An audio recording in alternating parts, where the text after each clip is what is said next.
Greetings, class of 2014, / friends and family, / bystanders. My name is Olivia Gilmore. You probably recognize me from my big role as unnumbered onlooker in our school's production of Les Miserables. Or you might know me as that sarcastic girl in your math class. Either way, here I am, and you'll be listening to me for the next 3 minutes and 52 seconds, and I'm hoping you'll enjoy. When thinking about what to write for this speech, I turned to the internet to look up factors that make the best graduation speeches. The first hit on Google is a step-by-step eHow article. Scoffing, I clicked just to see if it had anything helpful. I decided to write a speech based off of these 7 steps, just to see where it got me. And this is that speech. Step 1 was start by introducing yourself. Check. Step 2 was insert an effective anecdote. So here it goes. Yes, it's true. The first time I've ever been to a sporting event at Simsbury High School was this year. I'm not proud of that fact, but it's true. Anyways, a good friend of mine on the soccer team texted me last summer asking if I was planning on attending his games in the fall. Obviously, this was an attempt to discredit a stereotype.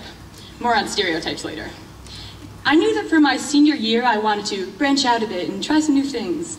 So for my first sporting event at Simsbury High, I attended the second half of a soccer game in early October, and honestly, I really enjoyed it. After that, I attended a few more soccer games, a couple of football games, and quite a few hockey games. I even sang the national anthem at a handful of them. And of course, we were glad to see the support of many sports kids at past musicals. Now, what's the moral of the story? What makes this effective? Well, I learned that I enjoy watching sports, that it is important to get out of your comfort zone in high school, and that our class actually has a great support system. Step 3 informs me that I should speak of an important event that happened during our time here, but I think I'll incorporate that later. Don't worry, you'll recognize it. Step 4, I'm going rogue on. It tells me to avoid cliches at all costs. So naturally, I decided to embrace the cliches. I continued my search and looked up the most common graduation cliches. I decided to use all of them. I can't believe we did it. Although I'm sure you're all super psyched that we just finished 4 long years here at SHS. Simsbury High has been around for how many years? In every one of those years, there has been a graduating class. Is it really that much of a surprise that this year, once again, we have a graduating class? Can you honestly not believe it? Shoot for the moon. If you miss, you'll land among the stars. I don't know if anyone's actually thought about this one, but the moon is way closer than the stars, so unless you tend to overshoot, look at me using sports terms, good luck with those stars. And if you miss the moon, you'll probably land at a fiery death anyhow. We are the future, often followed by, boy, that's a scary thought. You can recognize that although there is truth in this, it is very vague. What exactly is the future?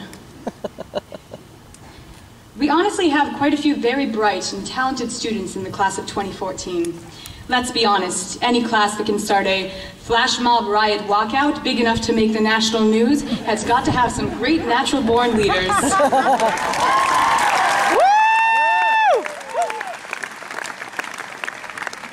All right, I know, controversial, but a riot joke simply had to be made.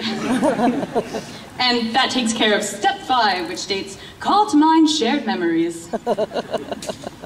Step 6 informs me to speak of things that matter to our school.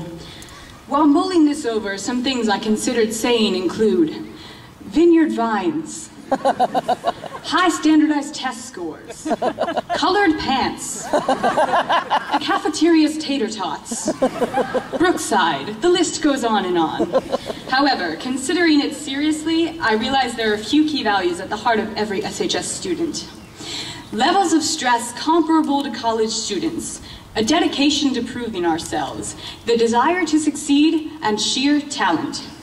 These admirable qualities are what makes our school one of the best and our students the best, I say completely impartially. As I close in on step 7, I'm reminded to make my message very clear. Therefore, I will tell you exactly what I want you to get out of this. Don't take life too seriously. Remember to always laugh and have confidence in what you say. And when you don't know what to do, always turn to the internet. Find your talents, and may your caps fly as high as your dreams.